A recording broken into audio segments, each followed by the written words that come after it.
네, 안녕하십니까. 자, 첫 시간은 좋은 책 한 권 소개하겠습니다. 자, 이 책인데요. 제목은 시간 부자의 하루예요. 시간 부자의 하루죠. 야, 제목 보니까 제목이 너무 멋있죠. 시간 부자. 너무 제목이 우아합니다. 자, 부자는 부자인데 시간 부자예요. 그러면 예를 들면 한 부자가 있어요. 자, 이 부자는 아버지를 잘 만나서 상속을 받았는데 상속세가 무려 250억입니다. 엄청난 부자예요. 그래서 이 부자의 취미가 뭐냐면요. 매일같이 룸살롱에서 양주 마시고 친구들과 어울리고 놀러 다니고 행복할까요? 아닙니다. 절대 행복하지가 않습니다. 또 다른 한 부자가 있는데요. 이분은 자수성가를 해서 1,000억을 벌었어요. 그래서 한 대학교에서 초빙을 받았습니다. 강의를 해달라고요. 그래서 이 1,000억대 부자는 이제 강의를 합니다. 그래서 이 강단에서 1,000억을 써요.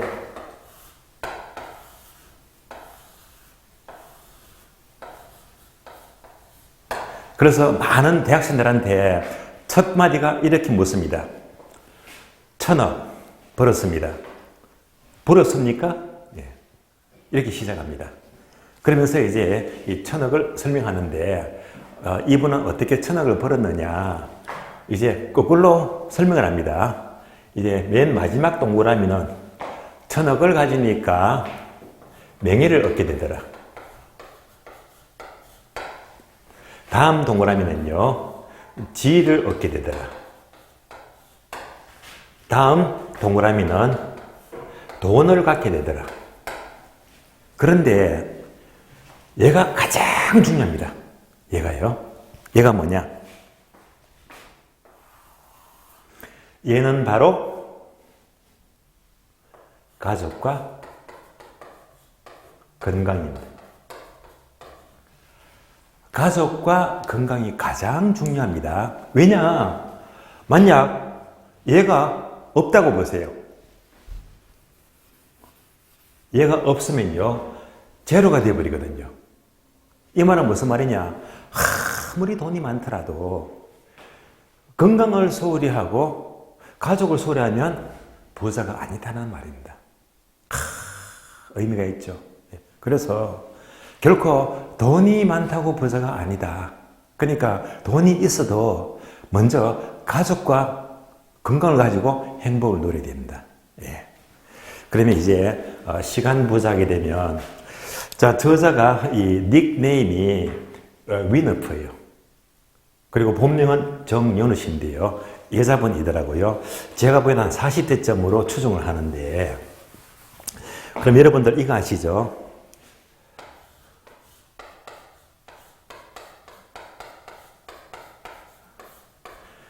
아나바다 들어보셨죠? IMF 때 유행했잖아요. 아나바다 하게 되면 아껴 쓰고 나눠 쓰고 바꿔 쓰고 다시 쓰고 한마디로 절약하자. 전략. 그래서 이 저자는요. 이 아나바다의 자세로 계속 생활합니다. 정말 전략을 해요. 그러니까 부자가 못 되더라. 아껴 쓴다고. 그래서 이제 마인드를 바꿉니다. 자, 그러면 여기서 중요한 것은요. 근로소득이 있죠. 자, 이 저자가 강조하는 것은 근로소득보다 소극적 소득이 중요하다.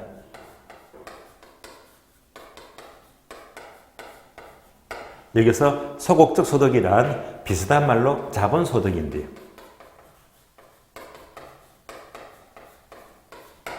만약에 월급을 매월 300만 원 받는다면 이 300 받는 것이 중요한 게 아니다 이 말입니다. 그러니까 월급보다 훨씬 더 중요한 것이 월급 이상의 여기서 소극적 소득이란 예를 들면 봉급 이외의 소득이죠. 그러니까 예를 들어서 내가 상가를 갖고 있는데 따박따박 월세가 들어와요. 그리고 우량 주식을 투자해서 연말마다 배당을 받아요. 이런 소득이 진정한 소득입니다. 그래서 앞으로 부자가 되려면 근로소득보다는 이 소득이 더 많아야 됩니다. 예. 그러면 이제 노후가 문제가 없거든요. 예. 돈이 모이잖아요. 그래서 결국 이 저자는요, 근로소득에서 소득으로 탈바꿈을 합니다. 다시 말하면 재테크를 하고 돈 공부를 하고 부자가 되는 거예요. 예. 그러면서 중요한 것은 시간 부자라는 것은 결국 중요한 것은 돈도 중요하지만은 가족과 건강이 중요하다. 예. 그래서 항상 이 부는요, 가족과 함께 누려야 됩니다. 예. 가족이 더 소중하니까요. 예. 여러분들은 중개사를 합격했다면 바로 이 재테크 1순위 있잖아요. 공개중개사 실무를 하게 되면. 그래서 여러분들이 중개활동을 하셔서 많은 돈을 버시더라도 결국 돈이 목적이 아니라 소중한 가족이 너무나 소중하다. 여러분도 합격하시면요, 결코 근로소득으로 만족하지 마시고 이 소득을 많이 버셔서 진정한 시간 부자가 되시기를 바랍니다. 자, 첫 시간 볼게요. 기본서를 보시면 31페이지입니다. 제2장이죠. 부동산의 특성인데요. 여기서는 무조건 한 문제가 나와요. 매년마다. 출장률 100%입니다. 자, 특성하게 되면 먼저 여러분께서 교재 맨 아래쪽에 보시면 표가 나와요. 토지의 특성은 크게 두 가지가 있죠. 자연적 특성과 인문적 특성입니다. 자연적 특성은 제목 그대로 자연 그대로 지니고 있는 특성이고요. 그 다음에 인문적 특성은 인간과의 관계에서 비롯되는 특징입니다. 자, 그러면 자연적 특성이 1번부터 5번까지가 보이죠. 그러면 지금부터 자, 첫 자만 동그라미 합니다. 부동성 부자 동그라미. 두 번째 부정성 부자. 다음에 네 번째 영속성 영자. 다음에 개별성 개자. 합치면 어떻게 되죠?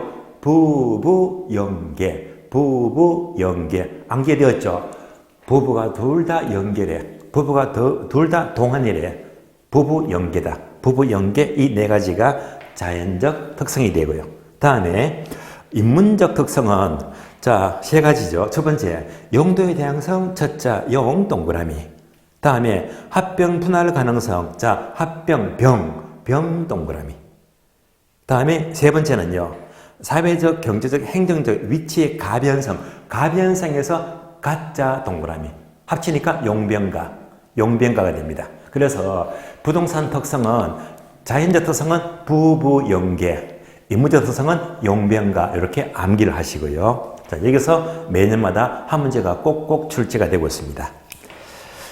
자, 그러면 이제 다음 페이지 보시면 이제 괄호 1번 토지의 자연적 특성부터가 나오는데요. 그러면 교재 보기 전에요. 제가 지난주 강조했죠. 기출표가 1년 동안 계속 확인하면서 공부를 하셔야 됩니다. 그래서 부동산 특성이 어떻게 출제가 되었는지 중요도를 체크하고요. 확인한 다음에 설명을 드리겠습니다. 자, 그러면 이제 기출표를 보시면요. 자, 목차 3번 보이죠? 부동산 특성 출제가 많이 되고 있죠.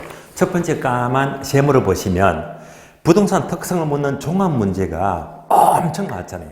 2회, 5회, 12, 14 초과 시험, 16, 17, 19, 21, 22, 23, 24, 33 엄청 많았죠. 다음에는 자연적 특성은 부부 연계라고 했죠.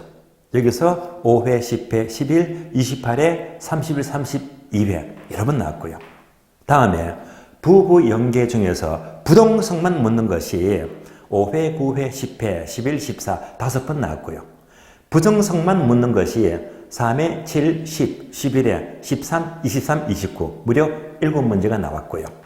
영속성 26, 27, 30 3번 나왔고요. 인접성 2번 나왔고요.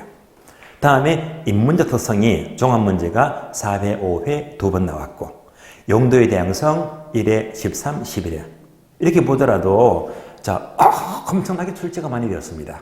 그래서 이 파트는 반드시 한 문제가 나옵니다. 다만 유의할 점은요.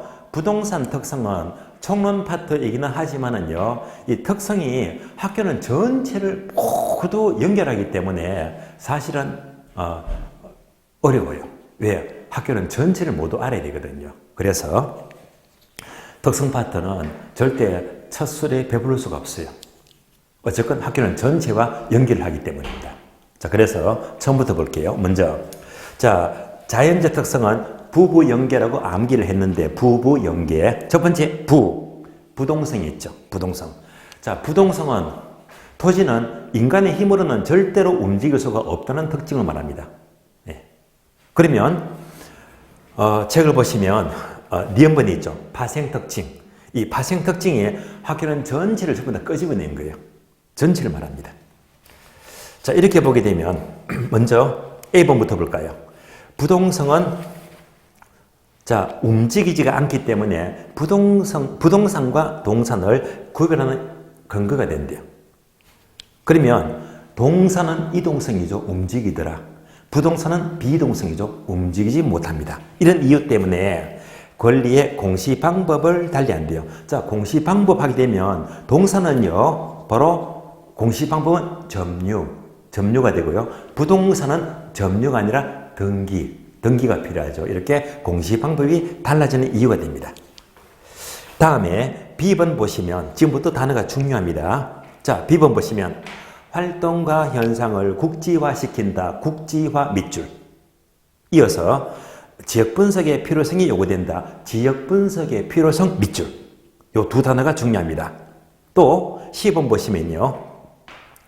부동산 시장을 지역 시장으로 만들면서 지역별로 합의 시장, 괄호, 부분 시장, 괄호 밑줄 하세요. 부분 시장 밑줄.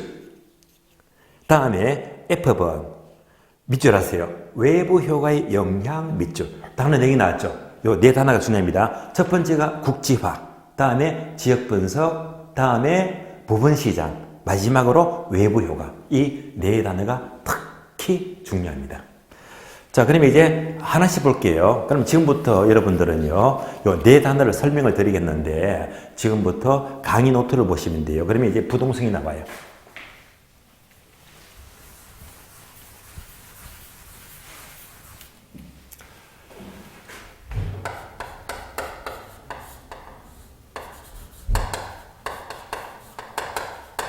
자, 강의 노트를 보시면 부동성 때문에 인접성으로 이어집니다.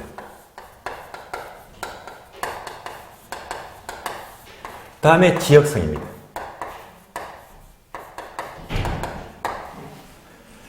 그러면 강의 노트는요, 얘들이 네모가 되어 있죠.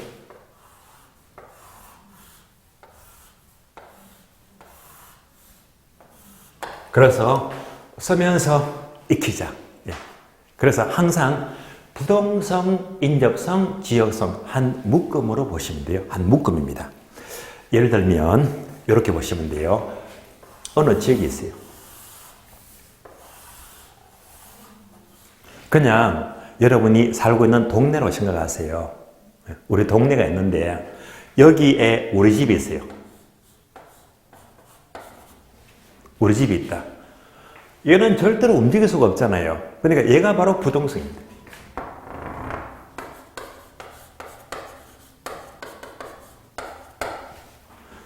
그러면 옆집이 있죠. 얘가 바로 인접성이 되는 거예요. 그러면 이렇게 부동산들이 이렇게 서로 인접해 있다. 얘가 바로 인접성입니다. 그래서 대상 토지와 이웃한 토지, 인접한 토지 간에는 서로 어떤 관계? 상호 의존 관계, 보완 관계, 협동 관계, 대체 관계, 경쟁 관계 이렇게 인접해 있는 거예요. 여기까지가 인접성이 되고요. 다시 인접성이 점점 확대가 됩니다. 점점 확대가 되면 하나의 큰 지역을 이룬다. 얘가 바로 지역성입니다.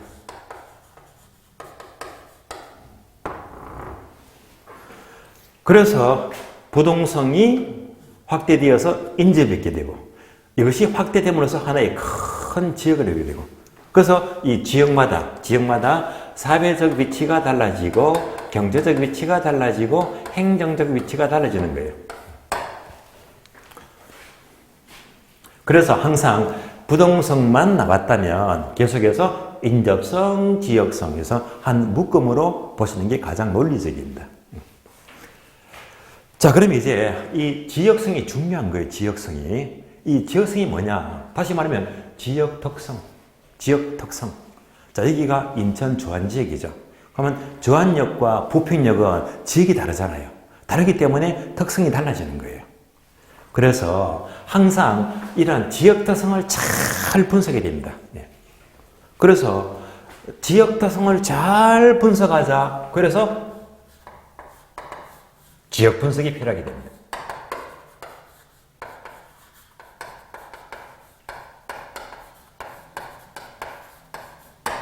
결국 지역 분석은 그 지역의 특성을 분석하는 것입니다.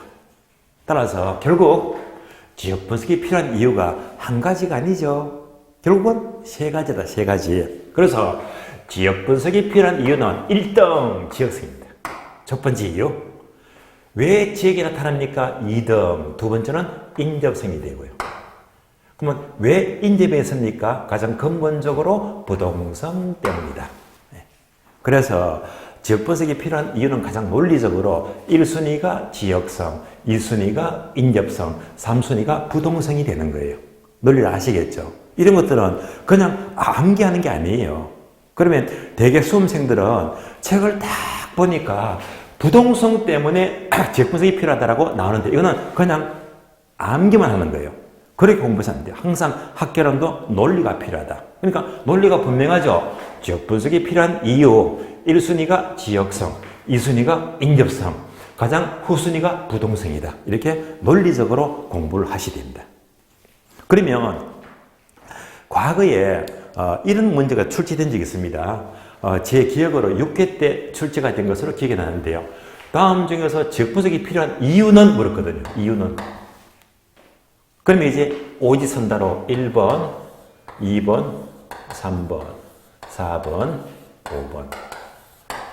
특성을 집어넣으면서 2번이 부동성입니다. 그러면 다른 특성 집어넣고요. 5번이 연결성이에요.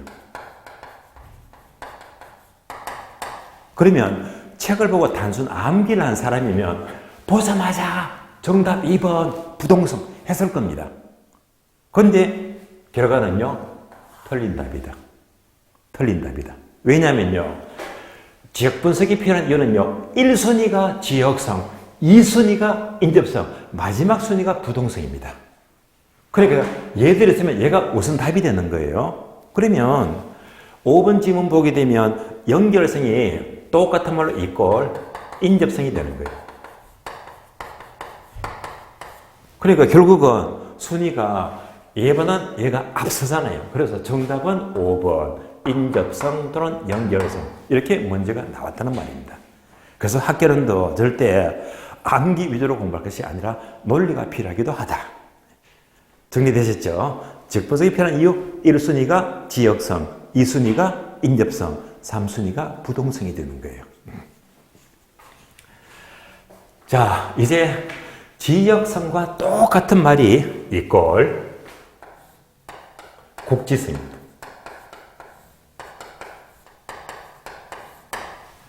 자, 국지성, 지역성 똑같은 말입니다. 그러면 자, 이런 국지성이 반영된 시장이 바로 국지적 시장입니다.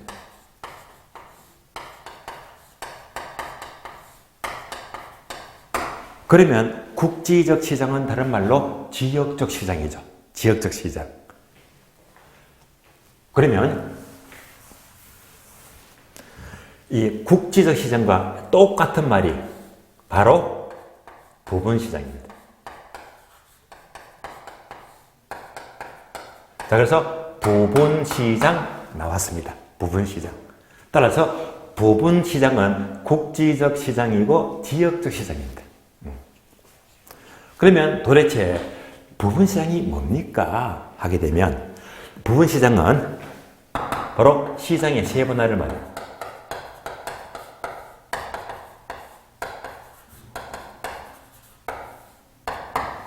시장의 세분화. 예를 들면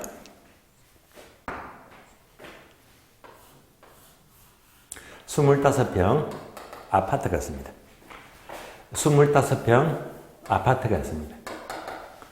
얘는요, 자, 지방이죠. 대전의 아파트고, 얘는요, 서울의 강남의 아파트예요. 그러면 똑같은 대우 건설 푸르지오 아파트다. 그러면 건축비가 똑같아요. 똑같은 구조, 똑같은 아파트예요. 근데 지방의 아파트는 대개 4억, 5억, 5억 잡을게요. 5억 하더라.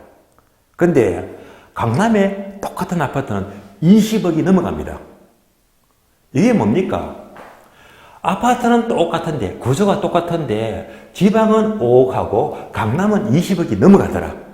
얘가 무슨 차이? 바로 지역 차이. 지역 차이입니다.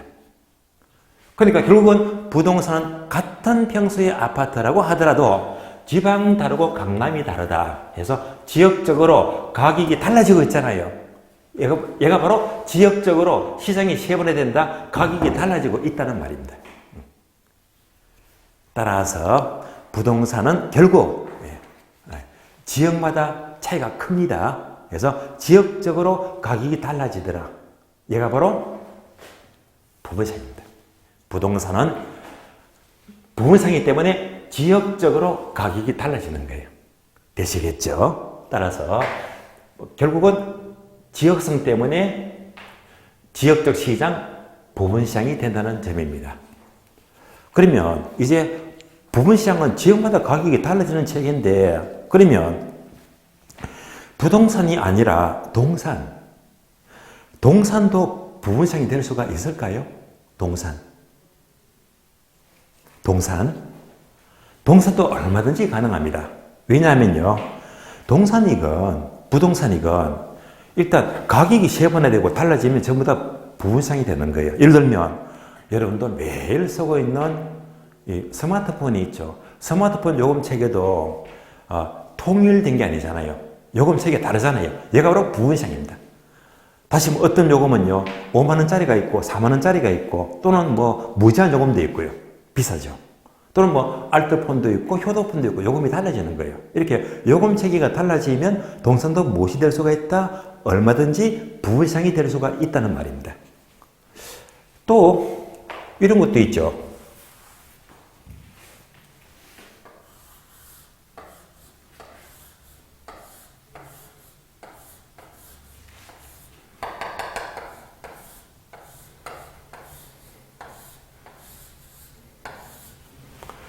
자, 이것 보니까 뭐가 떠올라요? 바로 KTX죠. 제가 기차를 걸었습니다. KTX. 얘도 보세요. 1호석, 2호석, 3호석, 4호석 해서 17호석, 18호석. 얘도 객실마다 요금이 달라지는 거예요. 그러면 1호석은 일반석이죠. 2호, 3호, 4호석은 특실입니다. 되게 비싸요. 또 일반석이 계속 되다가 17호석, 18호석은요. 얘는 바로 자유석이죠. 그러니까 이제 각 객실마다 요금 체계가 달라지더라. 얘도 바로 부분시장입니다. 네. 결국 동산이건 부동산이건 얼마든지 요금 체계가 달라진다면 부분시장이 될 수가 있지만, 부동산 경우는 지역마다 가격이 달라지는 거예요. 그러니까 지역적으로 가격이 달라지더라. 지역적으로 부분시장이 되는 거예요. 뭐 때문에? 부동산 때문에.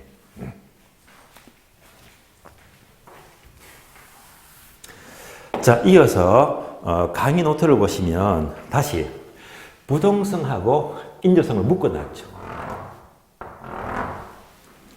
자, 묶어놓고 또 외부 효과라고 나옵니다. 외부 효과. 외부 효과를 발생합니다.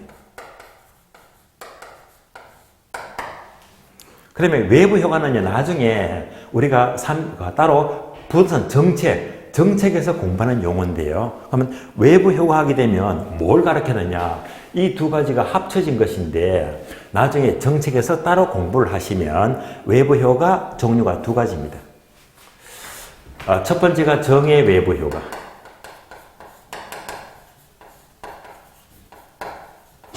두 번째는요, 부의 외부 효과예요.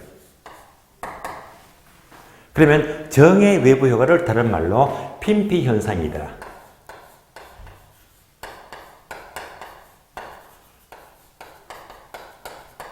부의 외부 효과를 림비 현상이다 라고 불러요.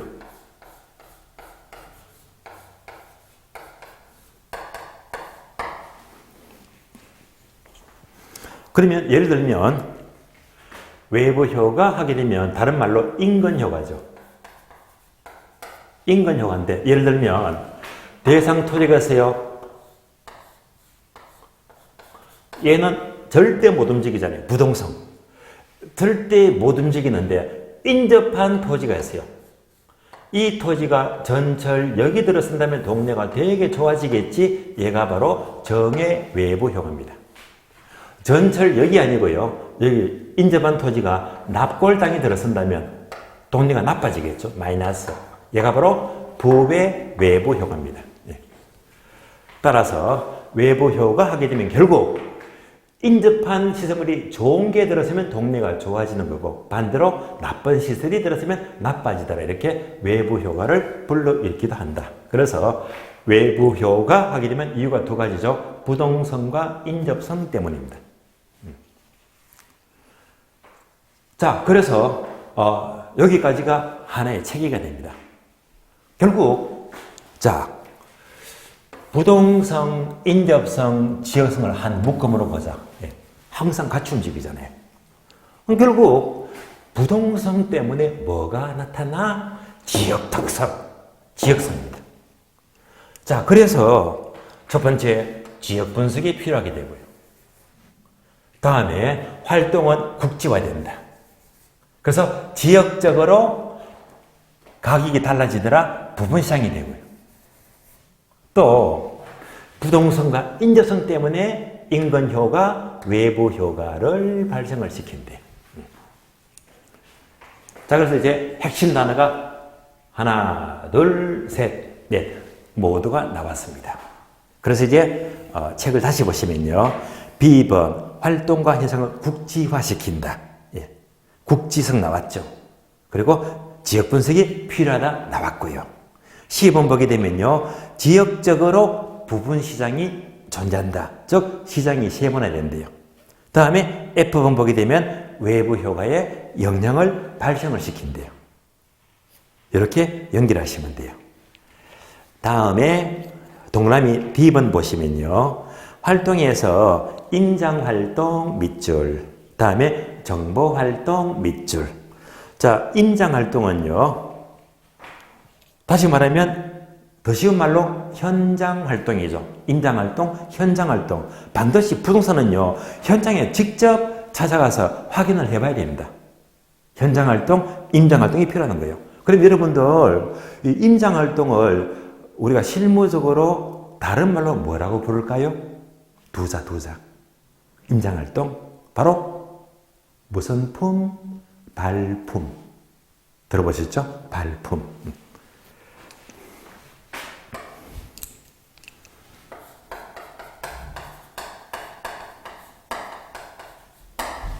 발품.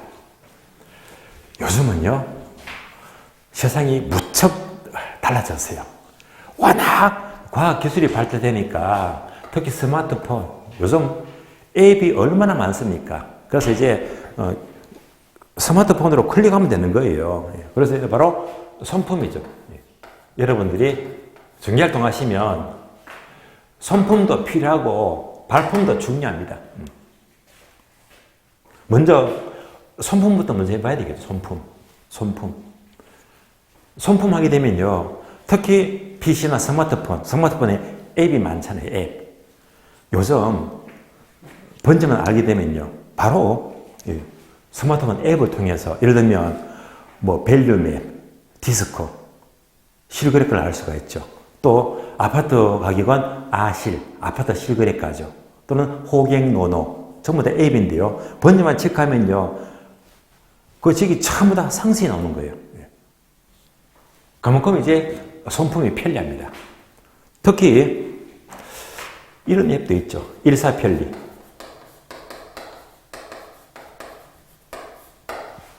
요거 유용합니다. 일사편리예요. 일사필에는요, 서울 지역이다, 경기도다, 지방이다, 관계없이, 자, 해당 지번만 넣게 되면요, 여기서, 여기서 바로 토지연계 확인원 또는 건축 확인 또는 공시지가 한꺼번에 전부 다 확인할 수 있거든요. 그러니까 토지계 확인원, 건축 대장부터 해서요. 또는 토지에 대한 공시지가 한 방에 해결되어 버리니까 굉장히 편리합니다. 여러분들도 나중에 실무하시면요, 이런 앱들도 유용한 앱이 되는 거예요. 또는 필요하면요, 별도로 이제 어디죠? 플레이스토어입니까? 거기서 나침반 앱을 다운받으면 바로 스마트폰 가지고 나침반 역할을 할 수 있는 거고, 아주 유용합니다. 손품이죠. 근데 손품으로 그치지 말고요, 반드시 발품까지 반드시 확인합니다. 발품은 돈 버는 거하고 비례가 돼요. 발품 많이 다니는 사람들이 돈을 많이 벌어요. 발품하게 되면 바로 얘가 바로 임장활동이죠. 반드시 현장에 가서 손품으로 확인하지 못한, 특히 땅은 절대적으로 발품이 필요하거든요. 그래서 주변 환경이라든지 모든 관계를 직접 눈으로 확인을 해야 되는 거예요. 발품하게 되면요, 이런 사례가 기억납니다. 서울에 근무하는 어떤 대기업의 임원인데요. 처음부터 임원은 아니죠. 처음에는 이제 신입사원입니다. 그러다 보니까 이제 대리, 과장 계속 이제 진급을 거듭했는데, 그러면 이분은요, 처음에 회사에 취업하면서, 결혼하면서 취업하면서 이 부인이랑 같이 늘 서울에서요, 경기도 주변에 나들이를 합니다. 나들이를. 양평에도 갔다가 경기도 이곳저곳 다니면서 좋은 데 다니는 거예요. 처음에는 그냥 다니기만 해요. 나들이만 가니까. 근데 자꾸 이리저리 가다 보니까 이제 안목이 넓어지거든요. 여기가 경치가 좀 좋은데 마침 또 자꾸 가다 보니까 옆에 동네가 좋은데 부동산이 있어. 들러봅니다. 들어서 이 땅 얼마입니까? 물었더니 마침 매물이 있는 거야.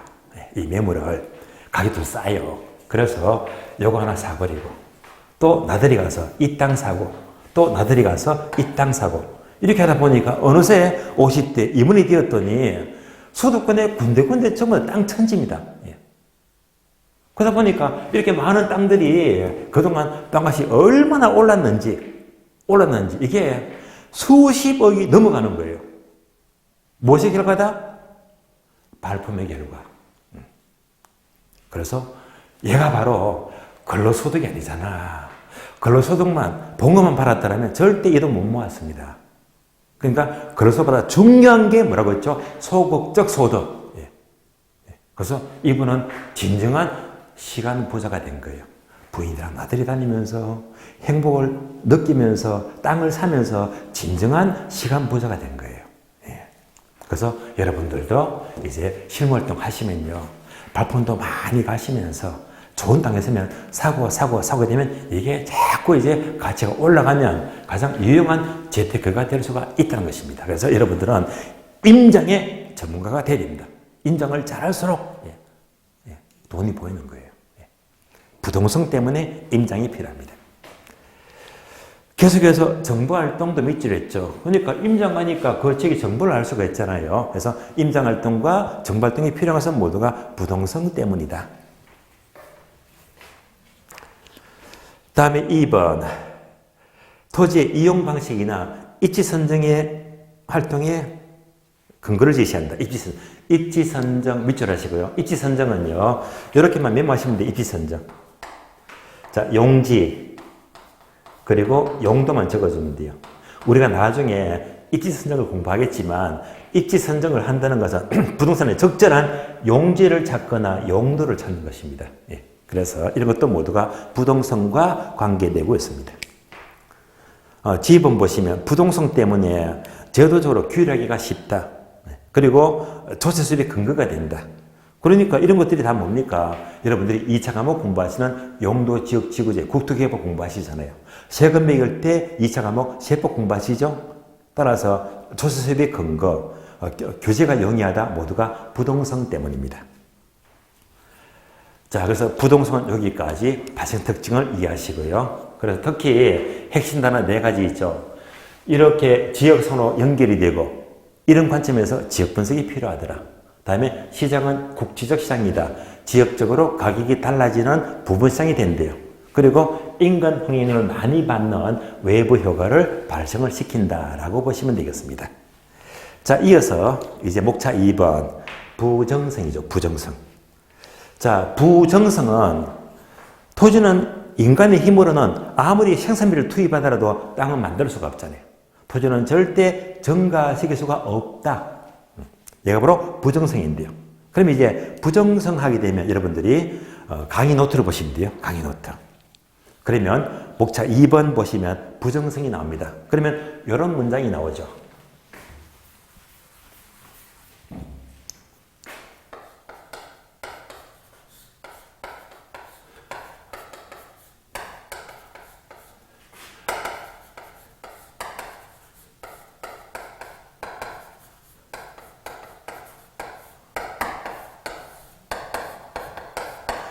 부정성의 예외는 없다. O겠어요? X겠어요? 부정성의 예외는 없다면 O가 되죠. 맞는 말입니다. 왜? 땅은 절대로 증가시킬 수가 없다고 했잖아요. 그래서 부정성은 예외가 없는 거예요. 예외가 없다. 그러면 이 문장을 조금 더 생각해 봅니다. 자, 강의노트 보게 되면 요 가운데 괄호가 되어 있죠. 괄호. 괄호가 되어 있죠. 요 사이에. 괄호. 자, 요 괄호에다가 적어 봅니다. 절대로. 부정성의 예외는 절대로 없다 하게 되면 얘는 O가 될까요? X가 될까요? 그러면 어떤 분들은 X 하시는데 아닙니다. 절대로 없다고 해도 맞는 말입니다. 부정성의 예외는 없는 게 아니라 절대로 없는 겁니다. 자, 예를 들면 얘가 지구잖아. 이 지구를 더 이상 증가시킬 수 있다 없다? 증가 못 시키잖아요. 서울에 강남이 땅이 있잖아요. 강남이 땅을 증가시킬 수가 있다 없다? 절대로 증가 못 시킵니다. 그래서 땅은요 절대로 증가시킬 수가 없다. 부정성의 예외는 없다. 그리고 절대로 없습니다. 그러면 혹자는 이런 게 예외가 되지 않습니까? 라고 하거든요. 예외가. 예를 들면 바다를 메꾸어서 땅으로 만들어요. 수면 매립이죠.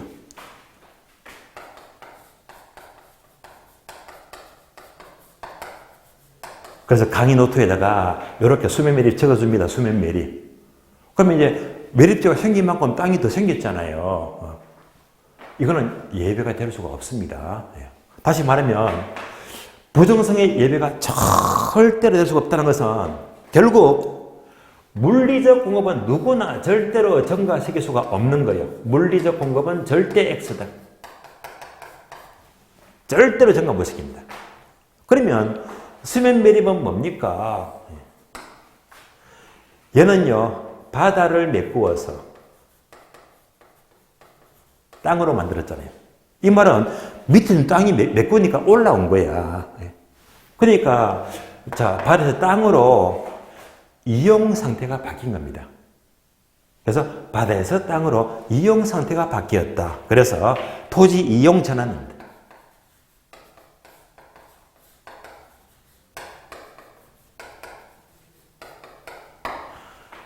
따라서 수면 매립은 부정성의 예외가 아니라 어디까지나 바다에서 땅으로 이용 상태가 바뀐 것이 불가합니다. 이렇게 늘어난 공급을 경제적 공급이라고 불러요. 경제적 공급이다. 결론적으로 물리적인 공급은 절대로 증가 못 시킨다. 얘가 바로 부정성이고요.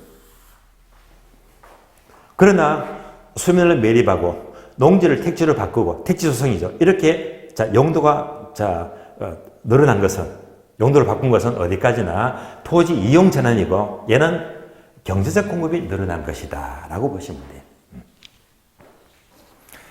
자, 계속해서 강의 노트를 보시면 또 이렇게 설명이 나와 있죠.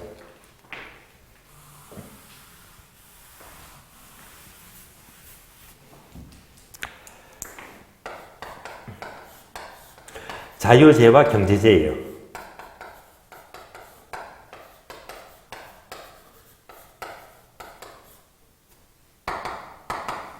자유재와 경제재.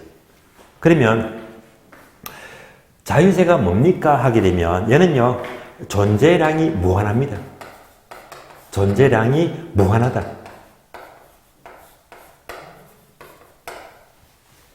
예를 들면 우리가 늘 마시고 있는 공기 무한하잖아요.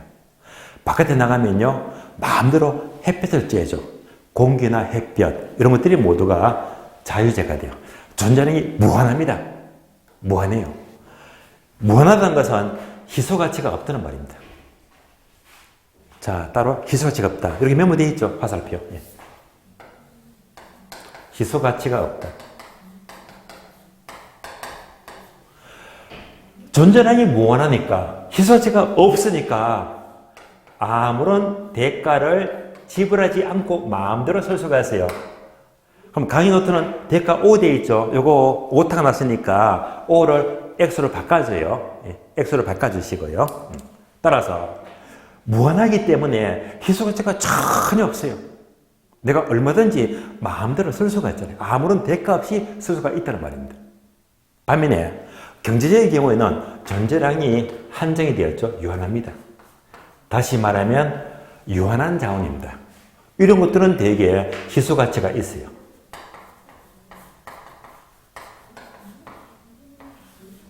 자, 희소가치가 있다는 것은 이런 것들은 반드시 대가를 지불해야 됩니다. 대가 O입니다. 그래서 강의노트는 대가 X가 되는데 제가 바뀌어져 있거든요. 요거 정정해 주시면 좋겠습니다. 정정해 주시고요. 그럼 보세요. 희소가치가 있는 것들은 어떤 경우든지 반드시 그만큼 희소가치가 있기 때문에 대가를 지불해야 되는 거예요. 자, 제가 들고 있는 분필 있잖아요. 당연히 경제재이다. 다만 얘는요, 흔하잖아요. 예. 희소가치가 좀 떨어지기 때문에 대가는 싸요. 예. 반면에 스마트폰이다, 다이아 반지다, 이런 것들은 희소가치가 훨씬 더 크겠지요. 희소가치가 크면 클수록 높은 대가 비싸지는 거예요. 그래서 어쨌건 경제재의 경우는 존재량이 한정이 되기 때문에 반드시 대가를 지불해야 됩니다. 그래서 이렇게 놓고 보았을 적에 일반적인 경제학이 있죠. 일반 경제학. 일반 경제학은 이렇게 넘어갑니다. 이렇게. 일반 경제학은 자유재 X. 얘는 대상이 아닙니다. 예, 연구 대상이 아니고 일반 경제학은 어디까지나 경제재를 연구하는 학문입니다. 경제재. 이것을 대상으로 하는 거예요. 자, 이렇게 보았을 때 계속 연결하면 경제재의 경우는 존재량이 한정이 되기 때문에 반드시 선택의 문제가 생깁니다. 선택의 문제가 생긴다. 선택의 문제가 생긴다면 선택 나와 있죠. 그럼 이때 선택 기준이 뭡니까?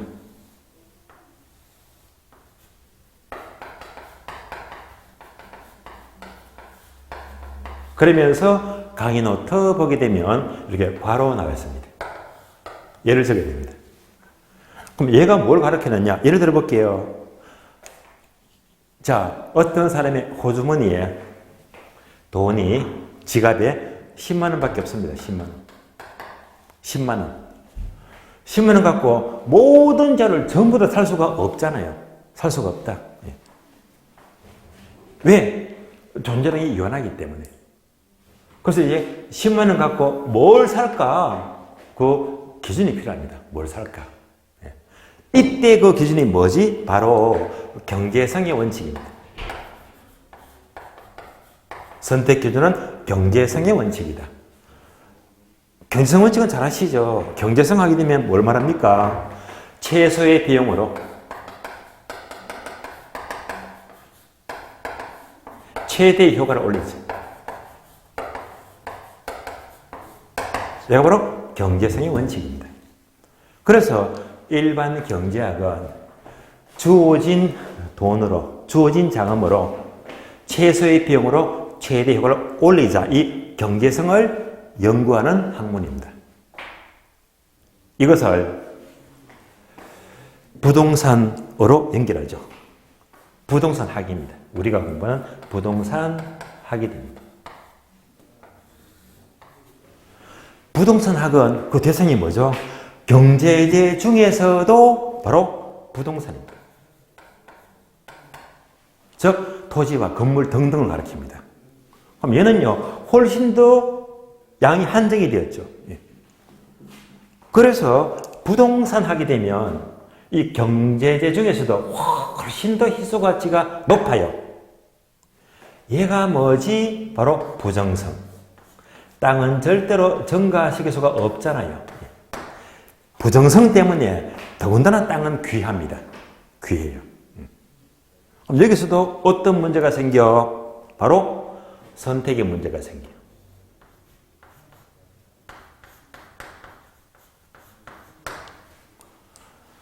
그러면 선택의 문제가 생기면 그 선택 기준이 무엇이 되겠느냐? 선택 기준. 그러면 부동산 경우에 선택의 문제가 생긴다는 것은 바로 예를 말합니다. 바로 용도의 다양성입니다.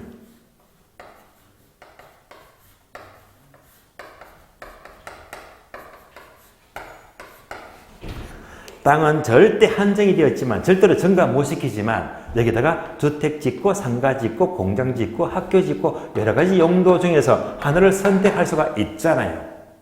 그래서 항상 부동산에서 선택의 문제는 바로 용도의 다양성에서 하나의 용도를 선택해야 됩니다. 이때 용도의 선택 기준은 바로 뭐냐? 바로 또 얘도 가로되어 있죠.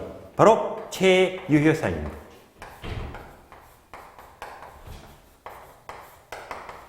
최유효사입니다.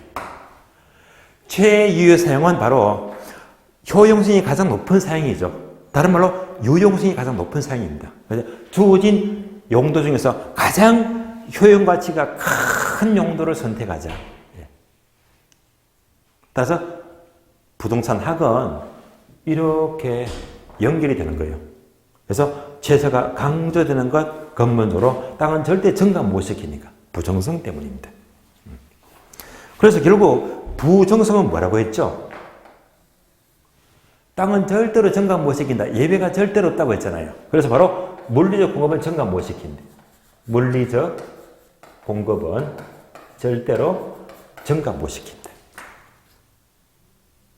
그러나 얼마든지 용도를 바꿔서 공급을 늘릴 수가 있어요. 용도를 바꿔서 공급을 늘린다.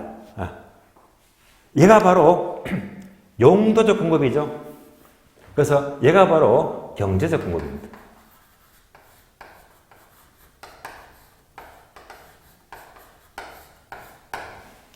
오죠. 따라서 토지는 물리적 공급은 절대 증가시킬 수가 없지만은 용도적 관점에서는 얼마든지 공급을 늘릴 수가 있다. 즉 경제적 공급은 늘릴 수가 있다는 말입니다. 그러면 이제 어느 정도 부정성은 이해가 됐을 거예요. 교재 볼까요? 교재 보시면 부정성 기역번 의부터 봅니다. 의를 보시면 자, 두 번째 줄 밑줄입니다. 밑줄 하세요. 수면 매립 등에 의한 국토 면적의 증가는 물리적 양의 증가가 아니라 바로 토지 이용상 전환이다. 여기까지도 설명을 드렸죠. 다음에 니은번 파생 특징은 학교는 전체를 가리키는데요. 먼저 A번 보게 되면 밑줄입니다. 토지는 생산비 법칙이 적용되지 않게 하여 밑줄. 아무리 생산비를 투입해서 땅은 만들 수가 없다는 말입니다. 다음에 B번 보게 되면 토지 부족 문제 밑줄. 그러니까 땅은 증가 못 시키니까 언제나 토지가 부족하죠. 자, 토지가 부족하다. 토지 부족.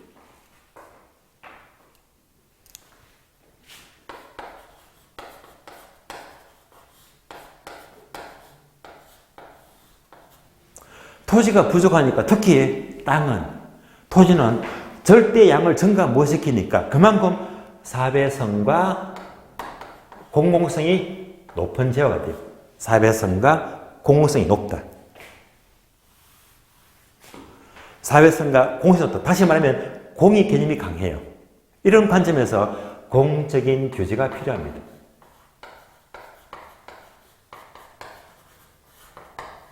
공적 규제가 필요하고요. 그 공적 규제 중에서도 가장 강력한 규제가 바로 토지 공개입니다. 따라서 토지 공개념의 근거를 지시합니다. 따라서 토지 공개념의 근거를 지시하는 것도 근본적으로 토지가 부족하다, 부정성 때문입니다. 이렇게 B번을 이해하시고요. 다음에 B번 보시면요. 토지가 절대 부족하니까 두 번째 줄 밑줄입니다. 토지 이용을 집약화 밑줄. 토지 이용도 용도를 바꾼다거나 해서 집약적인 이용이 필요한 거예요. 이때 집약적 이용은 다른 말로 경제적 공급을 가리킵니다. 다음에 C번 보시면 C번 보게 되면 공급이 제한되기 때문에 밑줄입니다. 물리적 공급은 완전 비탄력적 밑줄. 자, 물리적 공급이 완전 비탄력적인 것은 예를 가리킵니다. 자, 다음 시간에 수요공급에서 공부를 하겠지만은요, 그래프를 간단히 본다면, 세로축은 P 가격입니다. 가격. 가로축은 Q 수량입니다. 자, 이 그래프를 보았을 때, 자, 토지의 공급은, 물리적 공급은 완전 비탄력적이다. 얘는 바로 수직을 말이에요. 수직이다, 수직. 공급이 수직이 되면 완전 비탄력적입니다. 그럼 이 수직의 의미가 뭐냐? 그러면, 자, 이만큼의 땅이 강남이다라고 넣어볼까요? 자, 강남의 땅은요, 수량이 언제나 이만큼 한정이 되었잖아요. 한정이 되었다. 한정이 되었고, 절대 땅은 이 이상은 절대로 증가시킬 수가 없다. 증가 모식은 언제나 양은 한정이 되었거든요. 공급은 고정입니다. 그래서 토지 공급은 언제나 양은 고정이 되었다. 수직입니다. 땅은 절대로 증가시킬 수가 없다고 했잖아요. 그래서 아무리 강남의 땅값이 올라가고 또 올라가더라도 공급은 절대로 증가 못 시키니까 토지 공급은 언제나 수직. 이때 이 공급은요, 물리적 공급을 가리키고 수직이 바로 완전 비탄력적 공급을 가리키는 것입니다. 자, 여기까지 부정성을 이해하시고요. 자, 그러면 쉬었다가 다음 시간에는요, 3번 영속성부터 보도록 하겠습니다. 쉬겠습니다.